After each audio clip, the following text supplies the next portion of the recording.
Hello everyone, जय हिंद। मैं doctor प्रिया सिंगला आज फिर से आपका इस लाइव सेशन में स्वागत करती हूँ।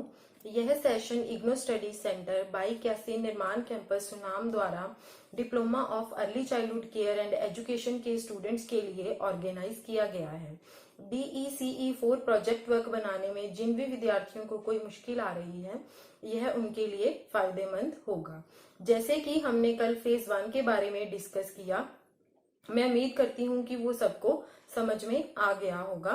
लेकिन जिनकी भी जो क्वेरीज हैं, हम उन्हें सेशन के लास्ट में डिस्कस करेंगे। आज हम फेज 2 के बारे में डिस्कस करेंगे। जैसे कि फेज 1 में आपने 5 वर्किंग डेज के लिए वहां पर गाइड को ऑब्जर्व किया था, उनका निरीक्षण किया था। उसके बाद आपने उसकी रिपोर्ट राइटिंग की थी 2 कॉलम्स में, ऑब्जर्वेशन एंड एनालिसिस। ऑब्जर्वेशन जो भी आपने वहां पे गाइड को निरीक्षण में देखा, और एनालिसिस में जो आपने विश्लेषण किया। आज जो हम फेज 2 में देखेंगे, उसमें हम बच्चों को 20 वर्किंग दिनों के लिए एक्टिविटी सेशन ऑर्गेनाइज करवाएंगे। 20 वर्किंग डेज को हम 10-10 दिनों में डिवाइड कर लेते हैं। पहले 10 दिनों में आपको बच्चों के लिए कम से कम 25 से 30 मिनट का हर रोज एक एक्टिविटी सेशन करवाना होगा। मतलब 10 दिनों में 10 एक्टिविटी सेशन करवाने होंगे। उसके बाद जो बाकी के 10 दिन होंगे, उसमें आपको एक दिन में 20 एक्टिविटी सेशन ऑर्गेनाइज करने होंगे। इन शॉर्ट, पहले 10 दिनों में 10 एक्टिविटी सेशन और पिछले के 10 दिनों में 20 एक्टिविटी सेशन ऑर्गेनाइज करने होंगे। अब सेकेंड फेज में टोटल 30 एक्टिविटी सेशन आपको बच्चों के लिए ऑर्गेनाइज करने होंगे।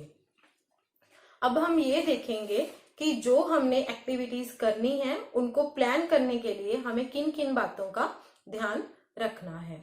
आपको जो भी एक्टिविटी कंडक्ट करनी है, सबसे पहले आपको ये सोचना है कि उसको कंडक्ट करने के लिए आपका उद्देश्य क्या है। उद्देश्य का मतलब ये होता है कि जो भी आप एक्टिविटी प्लान कर रहे हो, वो बच्चों के किसी न किसी विकास को लेकर होनी चाहिए। एक्टिविटी जो है वो चाइल्ड सेंटर, बाल केंद्रित होनी चाहिए, बच्चों की उम्र के हिसाब से ही होनी चाहिए। जब आप कोई भी एक्टिविटी प्लान कर रहे हो, तो एक्टिविटी प्लान करने के बाद आपको एक बार अपने गाइड के साथ डिस्कस करना होगा, कम से कम 1 या 2 दिन पहले। जब गाइड आपको ग्रीन सिग्नल दे देता है, तो आप को उस एक्टिविटी प्लान पर गाइड के सिग्नेचर लेने होंगे और उसके बाद आप एक्टिविटी को कंडक्ट कर सकते हो। जो भी आपको एक्टिविटी प्लान करनी है, वो अट्रैक्टिव होनी चाहिए। अगर कोई भी प्ले मटेरियल या कोई और मटेरियल या एड का आप यूज करना चाहते हैं, तो वो भी आपको पहले गाइड से सिलेक्ट करवाना होगा। इसका मतलब यह हुआ कि आप गाइड से सिलेक्ट करवाए बिना या उनकी परमिशन के बिना कोई भी एक्टिविटी कंडक्ट नहीं कर सकते। अब हमें ये देखना है कि हमें एक्टिविटीज यानी कि गतिविधियों की योजना कैसे बनानी है। सबसे पहले हम उस विषय को लिखेंगे जिस पर आप गतिविधि की योजना बनाना चाहते हैं, जैसे कि दिवाली, रंग, आकार। उसके बाद हमें यह लिखना है सेकंड पॉइंट में कि एक दिन के लिए कितनी गतिविधियां होंगी। उदाहरण के लिए, एक दिन में आप एक गतिविधि करवा रहे हैं या एक दिन के लिए आप 2 गतिविधियां करवा रहे हैं। उसके बाद हमें क्या देखना है कि गतिविधियों की योजना बनाते समय आपको क्या क्या लिखना है। सबसे पहले, अगर हम एक दिन में एक एक्टिविटी करवा रहे हैं, तो हमें पहले क्या लिखना है, गोल फॉर एक्टिविटी 1। एक्टिविटी 1 के लिए क्या उद्देश्य है, जो आप एक्टिविटी करवा रहे हैं। सबसे पहले आप ऊपर लिखेंगे एक्टिविटी 1, उसके अंडर आप 2 पॉइंट लिखेंगे, जिसमें आप लिखेंगे थीम और उसका नीचे कि आप कितने दिनों के लिए वो एक्टिविटी कंडक्ट कर रहे हैं। उसके बाद आप नीचे लिखेंगे गोल फॉर एक्टिविटी 1। उसके बाद आप लिखेंगे कंटेंट फॉर एक्टिविटी 1, मतलब कि हम गतिविधि 1 में क्या करवाएंगे, कि आप उसमें क्या क्या करवाओगे। अगर आपका दिवाली का थीम है, तो आप बच्चों को दिवाली के थीम के अंडर क्या क्या करवाओगे। और उसके बाद जो भी आपको मटेरियल चाहिए, जो भी आपके उसके लिए गतिविधि के लिए आवश्यक सामग्री होगी, वो आपको वहां पे लिखनी होगी। अगर आप एक दिन में 2 गतिविधियां करवा रहे हैं, तो उसमें आप कैसे लिखेंगे पहले में आप लिखेंगे गोल फॉर एक्टिविटी 1, फिर उसके नीचे content for activity 1 and material required for activity 1। इसी तरह दूसरी एक्टिविटी के नीचे goal for activity 2, content for activity 2 and material required for activity 2। थोड़े से नोट्स हैं जो ज़रूरी हैं, नोट करना है आपको इन लोगों को। जो भी आप गतिविधि योजना लिखेंगे, मतलब कि जो भी आपको एक्टिविटी प्लान बनाना है, लिखना है आपको अपनी कॉपी पे, उसको आप फ्यूचर टेंस में लिखेंगे, मतलब कि भविष्य काल में लिखेंगे। मतलब कि आप ऐसे लिखेंगे कि हमें एक्टिविटी प्लान में बच्चों को ड्राइंग या पेंटिंग करवाएंगे, ऐसे लिखेंगे। और जब भी आपको रिपोर्ट राइटिंग करनी है वो आप पास्ट टेंस में लिखेंगे, जाने कि आप भूतकाल में लिखेंगे।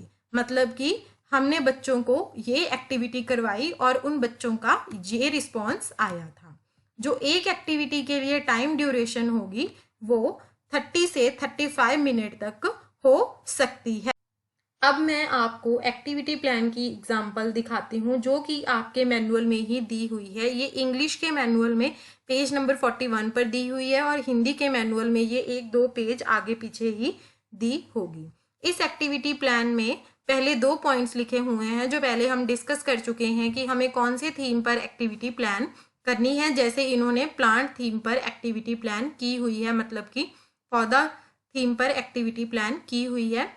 फिर इन्होंने दूसरे पॉइंट में लिखा हुआ है कि ये इस सेशन में सिर्फ एक एक्टिविटी ही कंडक्ट करेंगे। उसके बाद इन्होंने लिखा हुआ है गोल ऑफ द एक्टिविटी, कि गतिविधि को कंडक्ट करने की उनकी क्या उद्देश्य है। उन्होंने ये बताया कि वो बच्चों को ये समझाएंगे कि एक बीज कैसे अंकुरित होता है और वो एक पौधे में कैसे उग जाता है, ये बच्चों को बताना उनका उद्देश्य है।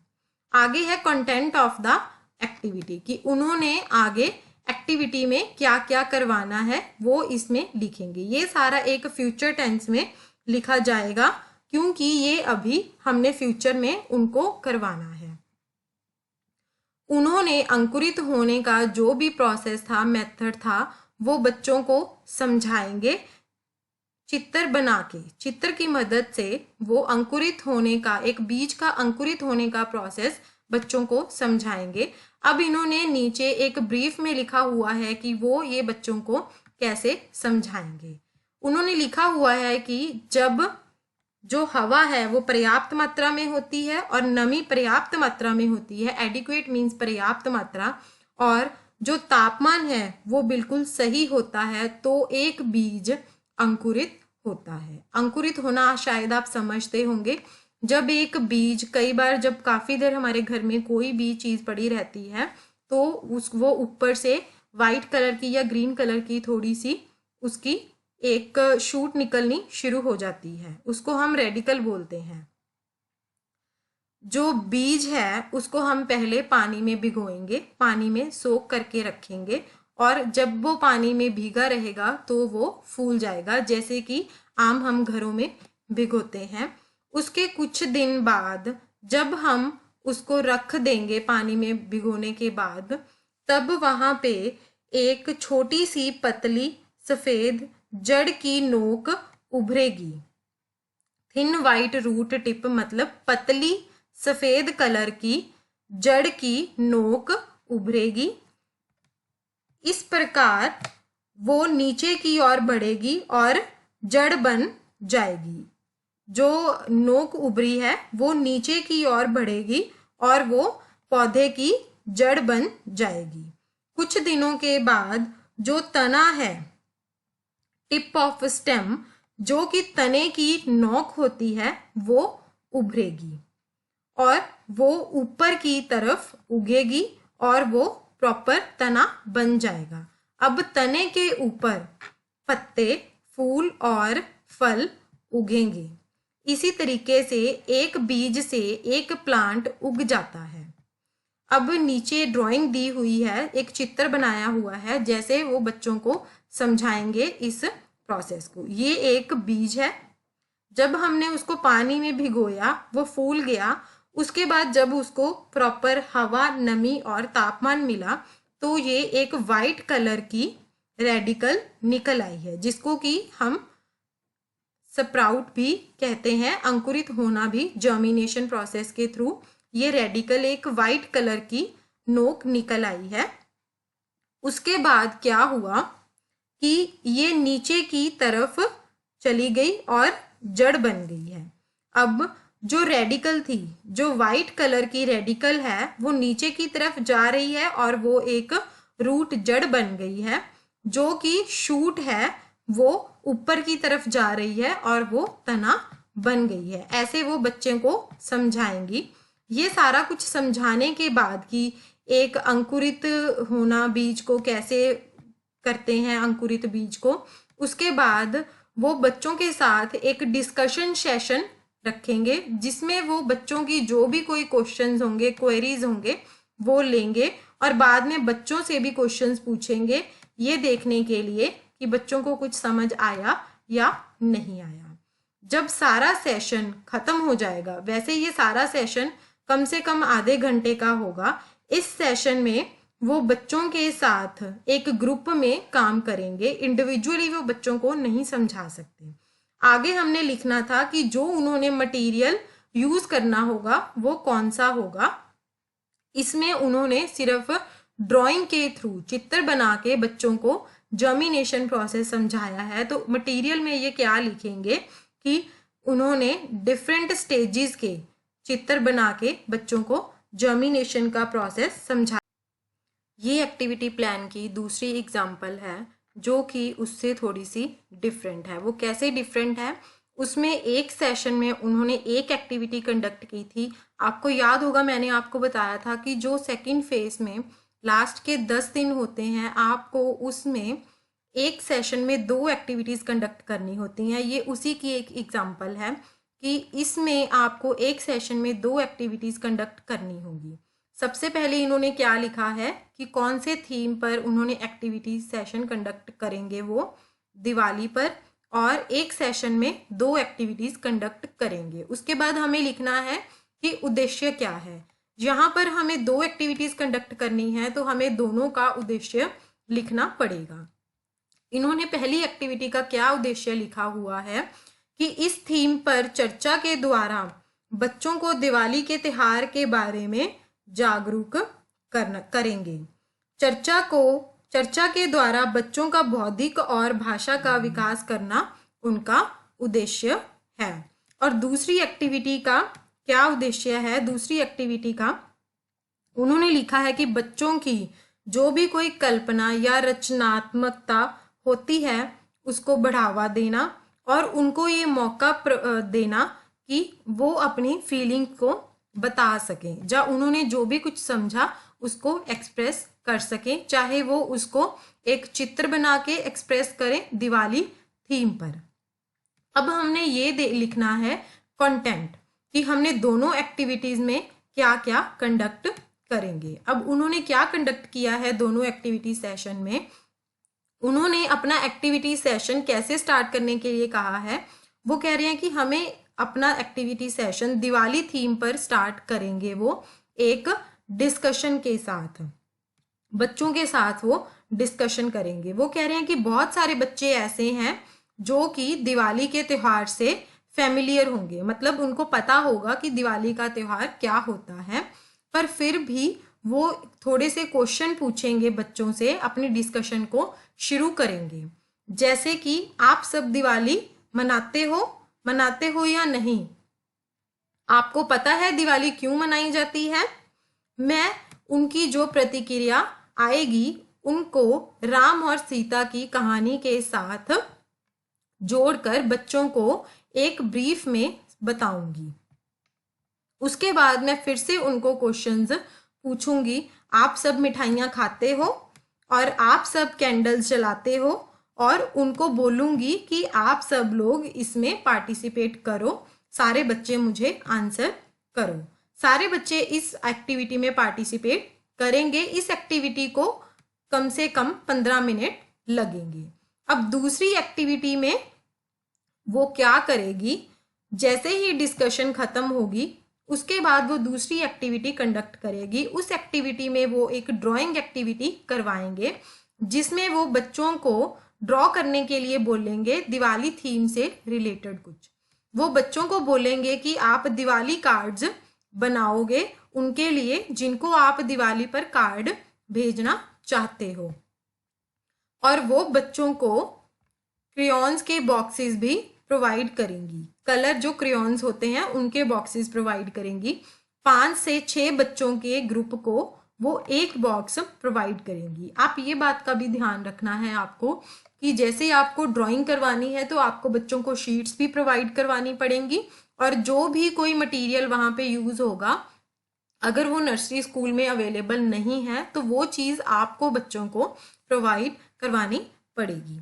इसी तरीके से उसने बच्चों को 5 ग्रुप्स में बांट के बच्चों को क्रेयॉन्स दे दिए और इनको दिवाली के कार्ड्स बनाने के लिए वो कहेंगी। इसके बाद वो खुद क्या करेंगी, हर एक बच्चे के पास जाके ये देखेंगे कि हर एक बच्चे को क्रेयॉन्स यूज करने का मौका मिल रहा है और उनसे पूछेंगे कि वो क्या बना रहे हैं। जैसे ही बच्चों ने अपनी ड्राइंग, अपनी चित्रकारी खत्म कर ली, वो शीट की पिछले साइड पे उनका नाम लिख देंगे जिनके लिए बच्चों ने कार्ड बनाए हैं या बच्चों ने जिनको कार्ड भेजने हैं, और साथ में एक मैसेज लिखेंगे हैप्पी दिवाली और नीचे बच्चे का नाम लिख देंगे। इसी तरह से सारे बच्चे एक्टिविटी में पार्टिसिपेट करेंगे और इस एक्टिविटी को 15 से 20 मिनट लगेंगे। जैसे ही एक्टिविटी खत्म होगी उसके बाद वो बच्चों को अपने काम वापस करने के लिए कह देंगे, और ये दोनों एक्टिविटीज को कम से कम 30 से 45 मिनट्स लगेंगे। अब इसके लिए मटेरियल क्या चाहिए? पहली एक्टिविटी के लिए तो हमें कोई मटेरियल नहीं चाहिए था क्योंकि उसमें उसने बच्चों के साथ एक डिस्कशन की थी, पर दूसरी एक्टिविटी में उनको क्रेयॉन्स चाहिए थे, 5 बॉक्सेस के क्रेयॉन्स चाहिए थे, और जितने बच्चे हैं उतनी उनको शीट्स चाहिए। एक्टिविटी प्लान को लिखना कैसे है ये अब हमने देख लिया है। अब हम ये देखेंगे कि इन गतिविधियों को अंजाम देने के लिए, मतलब कैरी आउट करने के लिए, कंडक्ट करने के लिए हमें किन बातों पर ध्यान देना है। जब भी आप नर्सरी स्कूल में कोई भी एक्टिविटी कंडक्ट करना चाहते हो तो सबसे पहले आपको ये देखना चाहिए कि वहां पर जगह और खेलने की सामग्री अवेलेबल है, उचित है, प्रॉपर है। अगर वहां पर सामग्री अवेलेबल नहीं है तो वो सामग्री आपको अवेलेबल करवानी पड़ेगी, बच्चों के लिए उपलब्ध करवानी पड़ेगी, या आप उनको वेस्ट मटेरियल यूज करके भी बना सकते हो।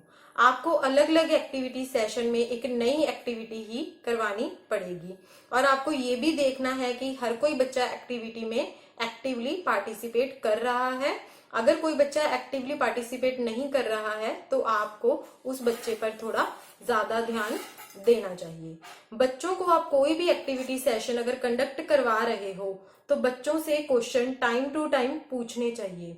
इससे बच्चों का दिमाग भी थोड़ा तेज चलता है। अगर आप बच्चों को एक्टिविटी सेशन में क्वेश्चंस नहीं पूछेंगे, अकेले ही बोलते रहेंगे, तो बच्चों को उस एक्टिविटी सेशन में इंटरेस्ट नहीं रहेगा, वो उसमें एक्टिवली पार्टिसिपेट नहीं करेंगे। कई बार ऐसे होता है कि अगर आप कोई एक्टिविटी सेशन कंडक्ट करवा रहे हो, जैसे कि पोइम सुनना, आप थोड़े से बच्चों से पोइम सुन रहे हो और बाकी बच्चों से आप पोइम नहीं सुन रहे हो, और उन बच्चों का क्या होता है, इंटरेस्ट उसमें नहीं बनता, या कोई और रीजन होता है कि उन बच्चों का उसमें इंटरेस्ट नहीं बनता, वो किसी दूसरी एक्टिविटी में इन्वॉल्व होना चाहते हैं। तो आपको उनको रोकना नहीं चाहिए, फोर्स नहीं करना चाहिए, जिसमें वो इन्वॉल्व होना चाहते हैं उनको इन्वॉल्व होने देना चाहिए। आप अगर कोई एक्टिविटी ग्रुप में या इंडिविजुअली करवा रहे हैं तो आपको हर बच्चे पर ध्यान रखना बहुत जरूरी है, क्योंकि अगर आप हर बच्चे पर ध्यान रखोगे तो अगर उनको एक्टिविटी करने में कोई मुश्किल आ रही है तो ही आप उसको सॉल्व कर पाओगे। बच्चों को ये समझने भी मदद करनी चाहिए कि अगर उन्होंने कुछ नई एक्टिविटी की है या कुछ नया ड्राइंग में बनाया है कि आपने आज नया बनाया है, उनको अप्रिशिएट करना चाहिए और उनको ये फील करवाना चाहिए कि आपने आज कुछ नया बनाया है। हर बच्चे को ये मौका देना चाहिए कि वो एक दूसरे से बातचीत करें बातचीत करने से क्या होगा कि उनकी सोशल डेवलपमेंट होगी और वो एक दूसरे को जान भी सकेंगे। आपको ये सारी बातें इसलिए बताई जा रही हैं कि जब आप कोई भी एक्टिविटी कंडक्ट करोगे नर्सरी स्कूल में जाके, तो वो जो टीचर है, जो वो गाइड है, जो आपको इवेल्युएट कर रहा है, वो इन सारी बातों को ध्यान में रख के आपके एक्टिविटी सेशन को ऑर्गेनाइज करने के तरीके को इवेल्युएट करेगा, यानी कि अध्ययन करेगा। गतिविधियों को अंजाम देने के बाद उसकी रिपोर्ट राइटिंग करनी है। ये एक्टिविटी प्लान और रिपोर्ट राइटिंग डेली बेसिस पे करनी है और अगले दिन गाइड से उसकी इवेल्युएशन करवानी है। इन 20 दिनों में आपकी 30 एक्टिविटीज हो जाएंगी टोटल। पहले हमने 2 एक्टिविटी प्लान्स की उदाहरण देखी थी, अब हम उनकी ही रिपोर्ट राइटिंग की उदाहरण देखेंगे। ये आपके मैनुअल में पेज नंबर 46 पर उपलब्ध है। जिनके पास हिंदी का मैनुअल है वो 1-2 पेज आगे पीछे करके देख सकते हैं। अब जो सेकंड एक्टिविटी का थीम था प्लांट्स, हमने उसकी रिपोर्ट राइटिंग देखनी है, उन्होंने कैसे किया है। वो कहते हैं कि हमने बच्चों को एक सेमी सर्कल में अपने पास बिठा लिया और उनको ये बताना शुरू कर दिया कि जो अनुकरण है वो कैसे होता है, जैसे उन्होंने पहले एक्टिविटी प्लान में सारा कुछ बताया हुआ था।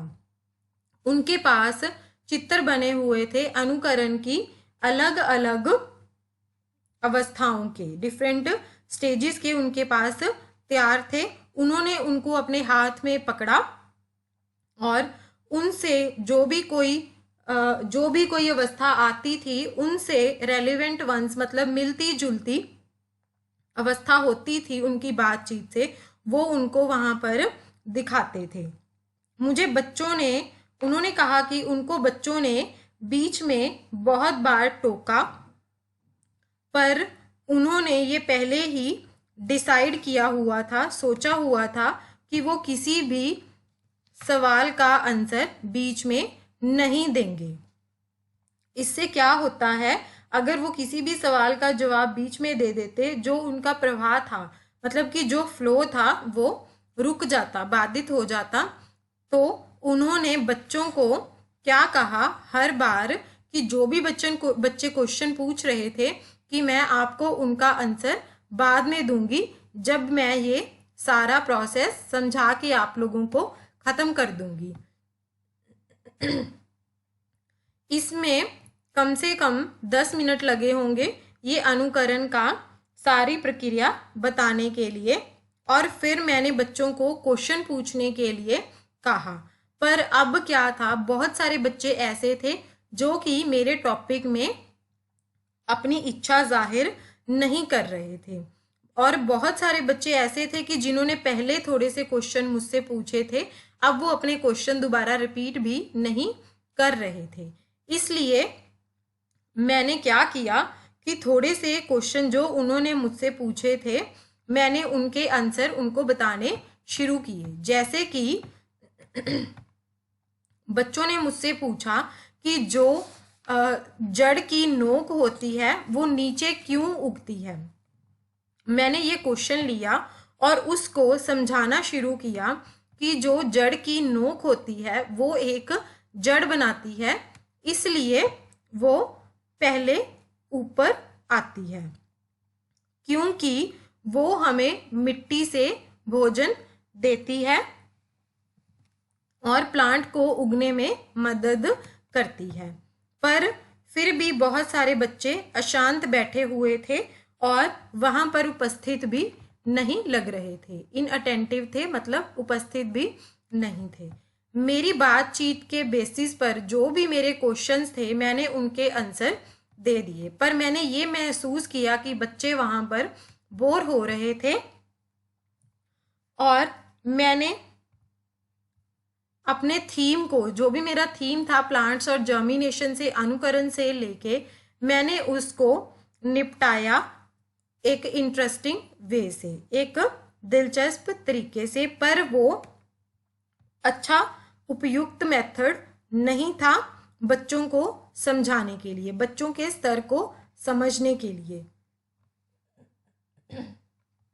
इसलिए मैंने ये एक्टिविटी को खत्म किया, इसका निष्कर्ष निकाला, इसका कंक्लूजन करने के लिए फैसला लिया। मैंने ये अनुमान लगाया कि जो भी मैंने डिस्कशन की थी थीम जर्मिनेशन पे, उसके लिए बहुत सारा टाइम लग गया होगा, पर मैंने देखा अभी भी 15 मिनट पीछे बचे हुए थे, तो मैंने सोचा कि इसमें बच्चों को कोई और एक्टिविटी करवा देती हूँ जिसमें बच्चों को इंटरेस्ट आए। सो मैंने जो पहले प्लान नहीं की हुई थी, मेरे पास सिर्फ एक ही ऑप्शन बचती थी कि मैंने बच्चों को इनडोर फ्री प्ले में लगा दिया, जबकि वहाँ पर बहुत सारे रूम में प्ले मटेरियल, खेलने की सामग्री मौजूद थी। मैंने बचे हुए टाइम के लिए बच्चों को वहाँ पर खेलने के लिए प्लास्टिक रिंग्स, डॉल्स और बहुत सारे दूसरे खिलौने दे दिए जो कि वहाँ नीचे की शेल्फ पर रूम में पड़े हुए थे। मैंने बच्चों को वैसे ही खेलने दिया जैसे वो चाहते थे और उनको बीच में बिल्कुल भी हस्तक्षेप नहीं किया। पर कुछ अवसरों पर मुझे बीच में बच्चों को रोकना पड़ा जब वो आपस में किसी चीज़ के लिए लड़ रहे थे या जब वो किसी स्टोरी बुक की पिक्चर्स को फाड़ने की कोशिश कर रहे थे। पर जो भी ये एक्टिविटीज़ थी मैंने प्लान की थी इस सेशन के लिए, वो सफलतापूर्वक नहीं रही। बच्चों ने इसको इतना समझा नहीं, जो भी मैं उनको अंकुरन का कंसेप्ट समझाना चाहती थी उनको ये बातचीत दिलचस्प नहीं लगी और वो इसमें इतना ध्यान भी नहीं लगा रहे थे। इसलिए मैंने फील किया कि उनको ये प्रोसेस, उनको ये प्रक्रिया समझाने की बजाय, एक्सप्लेन करने की बजाय, मुझे उनको जो पल्सीज के, होल पल्सीज के मतलब साबुत दालों के जो दाने थे, सीड्स थे, मैंने उनको उनसे एक एक्सपेरिमेंट करके समझाना चाहिए था, उनको एक्सप्लेनेशन करने की बजाय। चाहे ये एक्सपेरिमेंट काफ़ी दिन ले लेता, हर दिन बच्चों को ये ऑब्जर्व करते कि उसमें क्या क्या बदलाव आ रहे हैं। इसलिए ये अच्छा होता कि जो भी मैंने जर्मिनेशन का प्रोसेस बच्चों को समझाया था उसका थीम इससे थोड़ा फैल जाता थोड़े से दिनों में, और किसी एक दिन जब वो अंकुरन हो जाती दालें, तब मैं बच्चों को कहती कि इनको प्री स्कूल में बच्चों को स्नैक्स में डाल के खिला देते। जो रेडिकल्स थे वो जब उग गए थे, बड़े हो गए थे, तो वो उनका साइज ज़्यादा, कम से कम 1 सेंटीमीटर लंबा होना चाहिए। मैंने एक बात और नोट की कि बच्चों को, जो भी बच्चों ने मुझसे क्वेश्चंस पूछे थे एक्टिविटी के दौरान, मुझे उनको बीच में नहीं रोकना चाहिए था, उनको बीच में ही क्वेश्चंस के आंसर देने चाहिए थे। इससे क्या होता कि बच्चे, जो बीच में डिस्ट्रप्शन हो रही थी, बच्चे वो डिस्ट्रप्शन नहीं होती। अब एक दूसरी उदाहरण थी थीम दिवाली के ऊपर, उसकी रिपोर्ट को लिखने की उदाहरण भी देख लेते हैं। यह आपके मैनुअल के पेज नंबर 43 पर दी हुई है। जिनके पास हिंदी का मैनुअल है वो 1-2 पेज आगे पीछे देख लें। इसमें बताया गया है कि जो एक्टिविटी सेशन दिवाली को लेके कंडक्ट किया गया वो निष्पक्ष रहा, ना ही वो सफलतापूर्वक रहा और ना ही वो असफलतापूर्वक रहा। बहुत सारे बच्चों ने इस चर्चा में पार्टिसिपेट किया, भाग लिया और वो दिवाली त्यौहार के बारे में बहुत उत्साह से आपस में बातें भी कर रहे थे। बहुत सारे परिवार ऐसे थे जिन्होंने घर पर दिवाली के लिए तैयारियां शुरू कर दी थी और बच्चे उसको आपस में बातें कर रहे थे। उनकी थोड़ी सी प्रतिक्रिया नीचे दी गई है। मेरे पापा बहुत ढेर सारे पटाखे लाए हैं, मेरा भाई पटाखे चलाता है, कल मेरी मौसी मिठाई लेकर आई थी, मुझे मिठाई अच्छी लगती है, मैं लेकर भी आई हूँ, मेरे घर में लाइटें लगी हैं, मम्मी दिए और कैंडल्स लेकर आई हैं, मेरी बहन और मेरे लिए नई फ्रॉक लाई हैं। मैंने जब बच्चे पटाखे चलाने की बातें कर रहे थे तब मैंने एक मौका देखकर बच्चों को ये समझाने की कोशिश की कि आपको कौन कौन सी सावधानियां बरतनी है पटाखे चलाने के लिए। बहुत सारे बच्चे ऐसे थे जिनको ये पता था कि हम दिवाली क्यों मनाते हैं, पर उनका एक आम प्रतिक्रिया थी जैसे कि दिवाली हम इसलिए मनाते हैं क्योंकि राम ने रावण को मारा था। मैंने उनकी ये प्रतिक्रिया को थोड़ा सा विस्तृत करते हुए उनको बताया कि रामायण में सीता का रोल क्या था। इसके डिस्कशन के बाद हमने ड्राइंग की एक्टिविटी को कंडक्ट किया, जो कि बहुत सफलतापूर्वक रही। चर्चा ने बच्चों की कल्पना को उत्तेजित कर दिया था और बहुत सारे थीम्स बच्चों ने कहानी को सुन के अपनी ड्राइंग में भी ड्रॉ करने शुरू कर दिए थे, जैसे कि लड़ाई का सीन राम और रावण के बीच, और कई बच्चों ने जो जलते हुए पटाखे थे वो बनाने शुरू कर दिए थे। वो बहुत खुश थे जब मैंने उनके फैमिली मेम्बर्स के नाम उनकी बैक शीट्स पर लिखे, जबकि मैंने बच्चों को 5-6 ग्रुप के बच्चों को मैंने एक बॉक्स ऑफ क्रेयॉन दिया था, पर फिर भी बहुत सारे अवसर ऐसे थे जहां मुझे बच्चों को बीच में लड़ाई करने से रोकना पड़ा। जैसे जैसे बच्चों ने अपनी ड्राइंग्स ख़त्म की, मैंने उनके कार्ड्स के पीछे फैमिली मेम्बर्स का नाम और उनका नाम लिखना शुरू कर दिया, पर बहुत सारे बच्चों ने एक ही टाइम पर सारे ड्राइंग ख़त्म कर लिए और उन्होंने मेरे आसपास भीड़ बना ली और मुझे कहने लगे, आंटी हमारी शीट पर भी लिख दो। इससे क्या हुआ कि 2 बच्चों ने आपस में झगड़ा करना शुरू कर दिया। मैंने इस सिचुएशन को कंट्रोल करने की कोशिश की। ये अच्छा होता अगर मैं किसी और एजुकेटर की उस टाइम पर हेल्प ले लेती, वो थोड़े से कार्ड्स पर लिख देती, इससे ये कन्फ्यूजन नहीं बनता। मैं पल पल के सवाल पर मदद नहीं मांग सकती थी क्योंकि वो और बहुत सारे कामों में बिजी थी। बहुत सारे बच्चों ने अपनी शीट एक कंप्लीट करने के बाद मुझसे दूसरी शीट मांगी, पर मेरे पास ज़्यादा शीट्स नहीं थी और मैंने ये ऑब्जर्व किया कि आगे से मैं इस बात का ध्यान रखूंगी।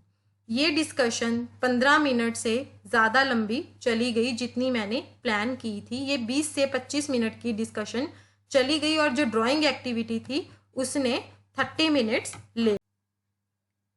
रिपोर्ट राइटिंग के बाद अब हमारा सेकंड फेज यहाँ ख़त्म हो जाता है। मैं आपको 20 वर्किंग डेज को जो भी कोई एक्टिविटीज़ करवानी है उनका एक नमूना दिखा देती हूँ। इसको आपने रिपोर्ट बनाते हुए कहीं लिखना नहीं है, ये सिर्फ आपको समझाने के लिए है कि आपको सेकंड फेज में 30 एक्टिविटीज़ कैरी आउट करनी है।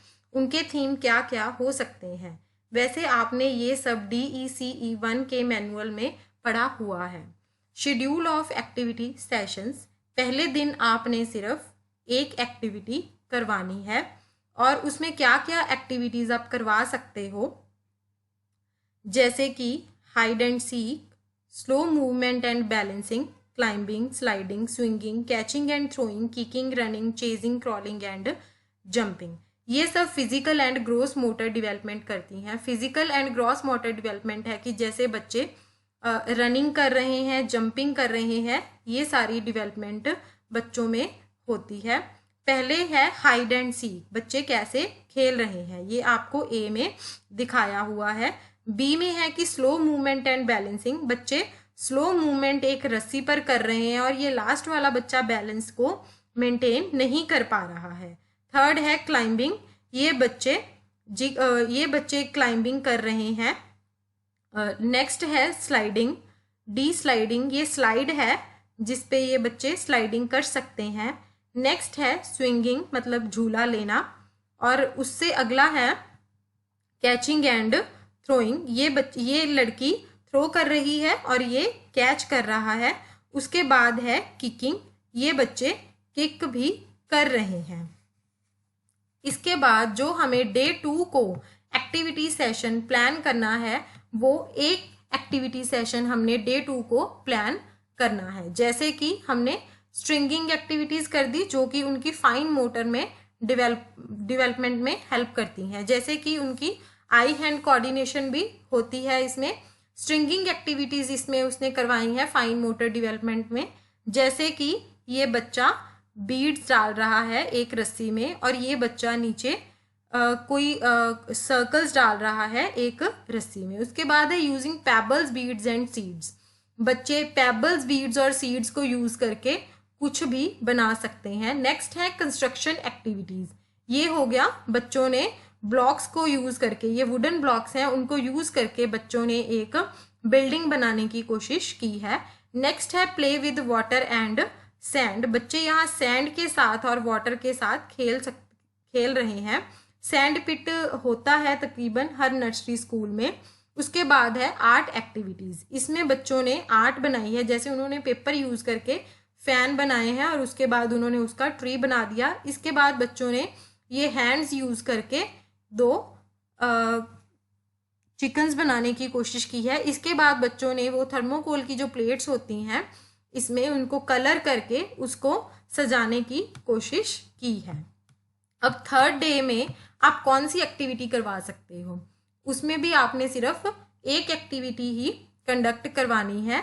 वो कौन सी एक्टिविटी, जैसे कुछ सॉन्ग्स या कोई भी राइम्स आप करवा सकते हो कोई मूवमेंट्स और एक्शंस को यूज करके। इससे बच्चों की लैंग्वेज और कॉग्निटिव डेवलपमेंट होगी। कॉग्निटिव मतलब बौद्धिक विकास होगा बच्चों का। जैसे कि आपके मैनुअल में भी दिया हुआ है कि बच्चों ने म्यूजिकल इंस्ट्रूमेंट्स बनाए हैं काफी तरह के। ये झुनझुना बनाया हुआ है और ये एक डंबल बनाया हुआ है। उसके बाद बच्चों ने अपना एक बैंड बना के ये सारे इंस्ट्रूमेंट्स को यूज करके बच्चे खेल रहे हैं। इससे इनकी लैंग्वेज और कॉग्निटिव डेवलपमेंट में हेल्प होगी। नेक्स्ट है डे 4। डे 4 में भी आपको एक एक्टिविटी सेशन लगाना है, जैसे कि ड्राइंग। आप बच्चों को किसी भी तरह की ड्राइंग करा सकते हो। जैसे इस पिक्चर में शो किया हुआ है कि जो हमारे फॉक होते हैं, कांटा होता है, उनको कलर लगा के उससे बच्चों ने ड्राइंग की है। उससे बच्चों की कॉग्निटिव डेवलपमेंट होती है। ये मेंशन करना बहुत ज़रूरी है कि आपका गोल या एम क्या है, मतलब बच्चों की किस तरह की डेवलपमेंट आप करना चाहते हो। अगला है डे 5। इसमें भी हमें एक एक्टिविटी सेशन ही लगाना है, जैसे कि हम कोई स्टोरी टेलिंग सेशन लगा सकते हैं। अगर स्टोरी टेलिंग सेशन छोटा रहता है तो हमें उससे रिलेटेड कोई और एक्टिविटी करवा देनी चाहिए। स्टोरी टेलिंग हम कैसे करवा सकते हैं, जैसे कि ये एक पिक्चर बनाई हुई है और इसके नीचे लिखा हुआ है once upon a time there lived a king and a queen in a big palace. ये पिक्चर ये शो कर रही है ना कि वहां पर एक राजा और रानी है जो कि एक बिग पैलेस में रहते हैं। ऐसे ही आप बाकी की पिक्चर्स बना के उसके नीचे स्टोरी लिख के बच्चों को समझा सकते हो। उसके अलावा आप फ्लैश कार्ड्स बना सकते हो। ऐसे जैसे ये फ्लैश कार्ड है, इसकी आप पीछे स्टोरी लिख लो। 1 बाय 1 आप बच्चों को फ्लैश कार्ड दिखाते रहो और पीछे से आप स्टोरी पढ़ के बच्चों को सुना सकते हो। इसके बाद है कि पपेट्स बना सकते हो, जैसे कि ये स्टोरी से रिलेटेड एक्टिविटी हो गई। अगर किसी स्टोरी में लॉयन आया हो तो आप बच्चों को ऐसे बैलून से पपेट बनाना सिखा सकते हो। इसके बाद ये जो एक स्टोरी बुक है, आप बच्चों को अगर कोई क्वेश्चन पूछना चाहते हो तो ऐसे पिक्चर्स दिखा के आप बच्चों को पूछ सकते हो कि इसमें स्टोरी क्या बता रही है। इससे बच्चों की cognitive, social, emotional and language development में हेल्प मिलेगी। इसके बाद है डे 6। हमें इसमें भी एक एक्टिविटी सेशन ही कंडक्ट करना है। उसमें हम क्या करवा सकते हैं, पेंटिंग। जैसे कि थ्रेड पेंटिंग हम करवा सकते हैं, धागे को कलर में लगा के बाद में कोई शेप बनवा सकते हैं एक पेपर पे। ब्लो पेंटिंग करवा सकते हैं, एक पाइप से कलर को ब्लो करके कोई पेंटिंग करवा सकते हैं। ब्रश पेंटिंग करवा सकते हैं, ब्रश को कलर में लगा के कोई चीज ड्रॉ करके पेपर पे उससे ब्रश से कलर फिल करवा सकते हैं, या हम फिंगर प्रिंटिंग भी करवा सकते हैं। इससे बच्चों की कॉग्निटिव डेवलपमेंट होगी और उनकी मोटर स्किल्स में इम्प्रूवमेंट होगी। इसके बाद है डे 7। डे 7 में भी हमने एक एक्टिविटी सेशन ही कंडक्ट करना है। उसमें आप क्या कर सकते हो कि बच्चों को बाहर ले जाओ थोड़ी वॉक के लिए और उनके साथ पेंटिंग सेशन या कोई और सेशन को आप डिस्कस कर सकते हो। इससे बच्चों की हर तरह की डेवलपमेंट में हेल्प होगी। नेक्स्ट एक्टिविटी सेशन है आपका डे 8 में। डे 8 में भी आपको एक एक्टिविटी सेशन ही कंडक्ट करना है। उसमें आप बच्चों को कलर्स का कंसेप्ट दिखा सकते हो। जैसे कि आप बच्चों को ये बता सकते हो, पूछ सकते हो कि ये फ्रूट कौन से कलर का है, ये फ्रूट कौन से कलर का है, या बीड्स दिखा के पूछ सकते हो, या कोई ब्लॉक्स दिखा के पूछ सकते हो, या कोई आप उस रूम में, नर्सरी स्कूल के रूम में डिफरेंट कलर्स हों, या बच्चों के कपड़े दिखा के पूछ सकते हो आज उसने कौन सा कलर पहना है। ऐसे बच्चों को कलर का कंसेप्ट ईजिली क्लियर भी हो जाएगा। आप एक्टिविटी कोई और भी कर सकते हो, पर मैं आपको सिर्फ थीम्स बता रही हूँ कि आप थीम्स क्या क्या कर सकते हो। इससे बच्चों की कॉग्निटिव डेवलपमेंट और मोटर स्किल्स में हेल्प होगी। इसके बाद है डे 9। डे 9 में भी आपको एक एक्टिविटी सेशन ही कंडक्ट करना है। इसमें आप कंसेप्ट ऑफ नंबर बच्चों को समझा सकते हो। जैसे कि इसमें पिक्चर में 3 ट्रीज ड्रॉ किए हुए हैं और बच्चों को बोलो इसमें ट्रीज काउंट करो कितने हैं और बताओ। ऐसे ही सारी पिक्चर्स, जैसे ये लीव्स, कार्ड्स दिए हुए हैं, ये कार्टून्स दिए हुए हैं, आप बच्चों को समझा सकते हो और उनको बोल सकते हो कि जैसे ये बीड्स बच्चों ने रखे हुए हैं या कॉइन्स बच्चों ने रखे हुए हैं कि एक के सामने एक कॉइन रखो, दो के सामने दो रखो। ऐसे आप बच्चों को कंसेप्ट ऑफ नंबर समझा सकते हो। आइडियाज डिफरेंट भी हो सकते हैं आपके। इससे बच्चों की कॉग्निटिव डेवलपमेंट में भी हेल्प होगी। इसके बाद है डे 10। डे 10 में भी आपको सिर्फ एक एक्टिविटी सेशन ही कंडक्ट करना है। जैसे कि आप कौन सी एक्टिविटी सेशन कंडक्ट कर सकते हो? Concept of match and classify. Match and classify में क्या होगा, जैसे इस पिक्चर में शो किया है कि आप बच्चों को 2 चीजें दिखा के ये पूछ सकते हो कि ये फोटो किसके साथ मैच करती है, ये फोटो किसके साथ मैच करती है, ये फोटो किसके साथ मैच करती है, या ये फोटो किसके साथ मैच करती है। और क्लासीफाई का ये होता है कि जैसे इसमें दिखाया गया है कि ये बड़ा डॉग है और ये छोटा डॉग है। जैसे ये एक एलिफेंट है, ये 2 एलिफेंट है। जैसे ये एक हैन है, ये 2 चिकन्स हैं। इसके बाद जो ये हमने 10 एक्टिविटी सेशंस देखे हैं, 10 दिन में हमने एक एक्टिविटी सेशन ही एक दिन में कंडक्ट करना है। उसके बाद हमने देखा था जो नेक्स्ट 10 डेज होंगे उसमें हम एक दिन में 2 एक्टिविटी सेशंस कंडक्ट करेंगे। जैसे कि आप कैसे कंडक्ट कर सकते हो, उसमें आपने क्या थीम रख सकते हो। डे 11 में आप ये थीम रख सकते हो फर्स्ट सेशन में, माई फैमिली। अपनी फैमिली को लेके बच्चों को ये समझा सकते हो कि उनको ये मदर हैं आपकी, ये फादर हैं, और चाचा कौन होते हैं, ताया जी कौन होते हैं, ये आप बच्चों को समझा सकते हो और उनसे क्वेश्चन भी पूछ सकते हो। सेकंड सेशन में आप फैमिली को लेके ही स्टोरी भी उनको सुना सकते हो। और डे 12 को आप कौन सा सेशन कंडक्ट कर सकते हो, क्या थीम रख सकते हो, जैसे कि एनिमल्स का थीम। आप कोई भी एक्टिविटी कंडक्ट करवा सकते हो। और एनिमल्स सेकंड सेशन में आप क्या कर सकते हो, एनिमल से रिलेटेड ही प्रिंटिंग एक्टिविटी, लीव्स, फ्लावर्स और वेजिटेबल्स को यूज करके आप करवा सकते हो। डे 13 में आप पहली एक्टिविटी का थीम क्या रख सकते हो, सीजन रख सकते हो, और इस एक्टिविटी से रिलेटेड ही आप कोई भी उनको एक्टिविटीज करवा सकते हो जो कि उनकी फिजिकल और ग्रोस मोटर डेवलपमेंट में हेल्प करती हो। डे 14 में आपने थीम क्या रख सकते हो, आप concept of shape. Concept of shape से रिलेटेड आप कोई भी एक्टिविटी करवा सकते हो। और सेकंड सेशन में आप कोई ऐसी एक्टिविटी करवा सकते हो जो बच्चों की फाइन मोटर डेवलपमेंट में हेल्प करती हो। डे 15 में आप क्या थीम रख सकते हो, concept of floating and sinking. इससे रिलेटेड आप कोई भी एक्टिविटी करवा सकते हो। और सेकंड सेशन में आप इससे रिलेटेड कोई भी म्यूजिक एंड मूवमेंट एक्टिविटी करवा सकते हो। इसमें जो आपको 2 सेशंस कंडक्ट करने हैं, आपको थीम सिर्फ एक रखना है। जैसे इसमें my family, animal, seasons, concept of shape, concept of floating and sinking रखा गया है। और आप उससे रिलेटेड डिफरेंट एक्टिविटीज करवा सकते हो, जैसे story telling, printing activity, painting activity, drawing, जो उनकी किसी भी डेवलपमेंट में हेल्प करते हो। जैसे हम डे 16 में क्या करवा सकते हैं, हमने थीम क्या रखा है, इसमें डिफरेंट टेक्सचर्स एंड सर्फेसिस रखा है। ये थीम है, इससे रिलेटेड आप कोई भी एक्टिविटी करवा सकते हो। जैसे कि आप बच्चों को कोई पेपर्स दिखा सकते हो कि इसका टेक्सचर ये है, इसका टेक्सचर रफ है, इसका टेक्सचर स्मूथ है। या आप सेकंड सेशन में क्या कर सकते हो, उनसे कोई भी पिक्चर रिगार्डिंग एक्टिविटी करवा सकते हो। डे 17 में कैसे करना है, जो भी आपको एक्टिविटी कंडक्ट करनी है उसका थीम आप ट्री और प्लांट्स रख सकते हो। इससे रिलेटेड आप कोई भी एक्टिविटी बच्चों को करवा सकते हो। जैसे मैंने एग्जाम्पल में आपको एक जर्मिनेशन का बताया था, आप वो भी समझा सकते हो बच्चों को। और सेकंड सेशन में आप क्ले यूज करके बच्चों को कोई भी ट्री बनवा सकते हो, या पेपर्स यूज करके ट्री की शेप बनवा सकते हो। जैसे हमने एक पिक्चर में ऊपर देखा था कि बच्चों ने पेपर यूज करके एक ट्री बनाया हुआ था। डे 18 में आप थीम क्या रख सकते हो, मोड्स ऑफ ट्रांसपोर्ट। जैसे कि बच्चों को ये समझाओ कि ये बस है, ये कार है, ये स्कूटर है, 2 व्हीलर कौन से हैं, 3 व्हीलर कौन से होते हैं, 4 व्हीलर कौन से होते हैं। आप उससे रिलेटेड कोई स्टोरी भी सेकंड सेशन में उनको समझा सकते हो। डे 19 में आप क्या एक्टिविटी कंडक्ट कर सकते हो, उसके लिए आपको एक थीम रखना है, वो है पपेट शो।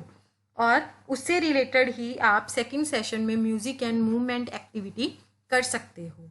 डे 20 में जो आपको थीम रखना है वो रखना है सोशल इन्वायरमेंट। आप इससे रिलेटेड कोई भी एक्टिविटी कंडक्ट करवा सकते हो।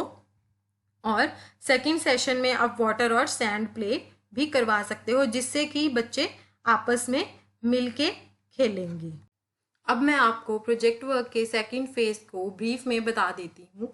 ये फ्लो चार्ट आपके English manual TEC4 project work पे 49 नंबर पेज पर दिया हुआ है। हिंदी मीडियम वाले बच्चे अपने मैनुअल में देख लीजिए, थोड़ा आगे पीछे होगा। इसमें लिखा हुआ है कि पहले हमें एक एक्टिविटी प्लान करनी है और उसको प्लान कैसे करना है उसको सब सेक्शन में दिया गया है। एक्टिविटी को प्लान जैसे मैंने पहले आपको बताया था कि आपको पहले एक थीम सेलेक्ट करना है और ये देखना है कि एक्टिविटी आपको एक एक्टिविटी कंडक्ट करनी है या 2 एक्टिविटीज़ कंडक्ट करनी है। उसके बाद आपको एक्टिविटी प्लान लिखना है, जिसका फॉर्मेट सब सेक्शन 7.4 में इसी मैनुअल में दिया हुआ है। एक्टिविटी प्लान को लिखना कैसे है, पहले उसका गोल लिखना है कि उसका उद्देश्य क्या है। उसके बाद उसका कंटेंट लिखना है कि आप आगे क्या करेंगे एक्टिविटी को करने के लिए। उसके बाद जो भी आपको मटेरियल चाहिए उसमें आप वो लिखेंगे। उसके बाद आपको जो एक्टिविटी प्लान है उसको गाइड के साथ डिस्कस करना है। गाइड के साथ डिस्कस करने के बाद जो भी कोई सजेशंस गाइड आपको देगा उसको उसमें इनकॉर्पोरेट करने हैं और उसकी अप्रूवल लेनी है। अगर कोई मॉडिफिकेशंस होते हैं जो आपको गाइड बताता है तो आपको एक न्यू एक्टिविटी प्लान करनी है, मतलब आपको उसको एक नए पेपर पे नई एक्टिविटी प्लान करके लिखनी है। और प्रोजेक्ट फाइल में आपको पुरानी वाली एक्टिविटी प्लान भी लगानी है और नई वाली एक्टिविटी प्लान भी लगानी है। उसके बाद आपको बच्चों के साथ जो एक्टिविटी सेशन है उसको कंडक्ट करना है। कंडक्ट करने के बाद आपको फिर उसके साथ गाइड को डिस्कस करना है और उनसे फीडबैक लेना है कि आपने जो एक्टिविटी सेशन कंडक्ट किया था वो कैसा था। उसके बाद आप एक्टिविटी सेशन की रिपोर्ट को लिखेंगे। उसका फॉर्मेट आपको सेक्शन 7.4 में इसी मैनुअल में दिया हुआ है और आप गाइड को सबमिट कर देंगे इवैल्यूएशन के लिए। अब आपको प्रोजेक्ट वर्क का थर्ड फेज स्टार्ट करना है, जो कि 5 वर्किंग डेज का होगा और उनके पाठ्यक्रम को बहुत ध्यान से प्लान करना होगा। जैसे ही सेकंड फेज का एंड आता है आप फाइनल वीक के पाठ्यक्रम के बारे में सोचना शुरू कर दीजिए। सेकंड फेज के बाद आपको 3 दिन का ब्रेक का ऑप्शन मिलता है। उन 3 दिनों में आप पूरे हफ्ते का पाठ्यक्रम की योजना बना सकते हैं और गाइड से अप्रूव भी करवाना अनिवार्य है।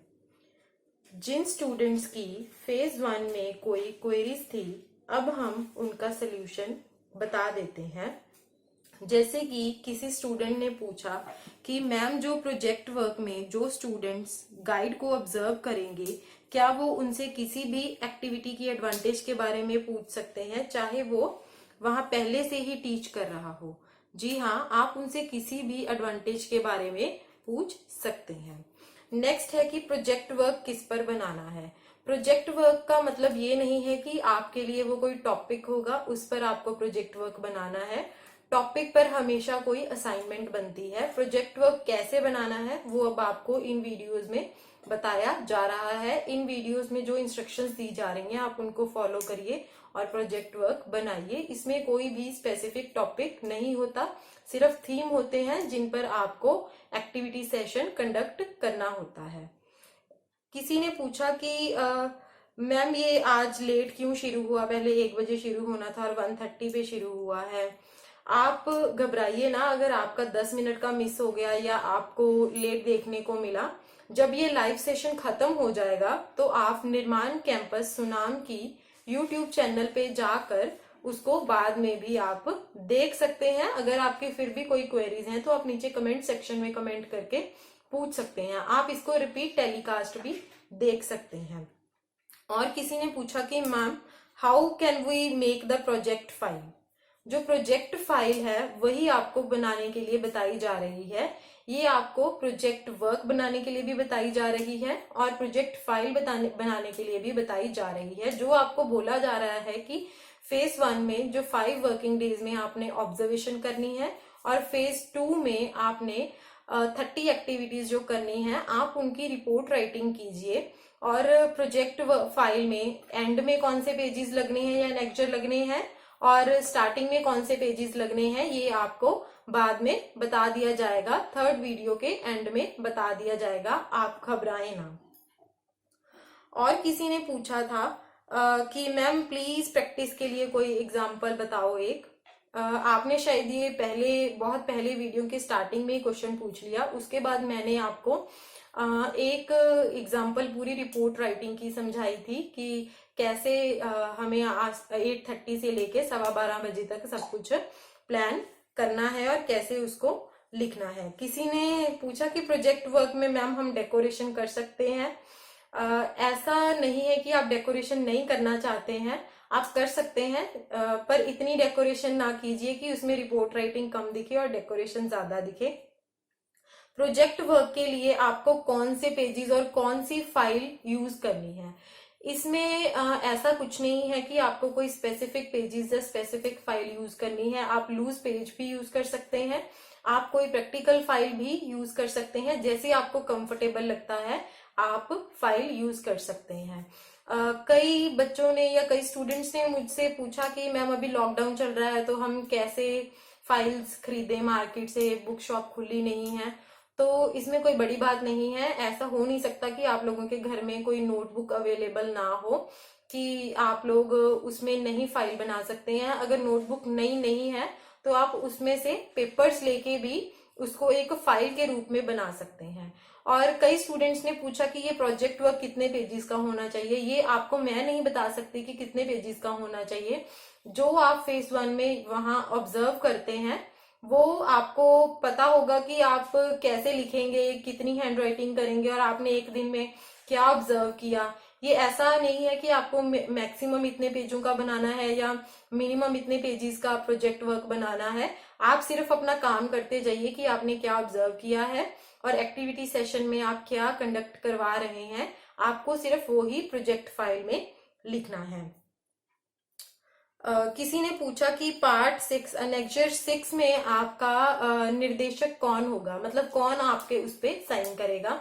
जब आप लेक्चर 6 खोलेंगे तो आपको वहां पे लिखा हुआ आएगा कि आप इससे किसको साइन करवाएंगे। प्लीज एक बार क्वेश्चन पूछने से पहले आप उस पेज को खोल के देखिए जिस पेज पे आपको समझाया जा रहा है कि उसमें नीचे साफ लिखा हुआ है कि this was signed by regional director, assistant regional director, coordinator और any authority issued by the regional director.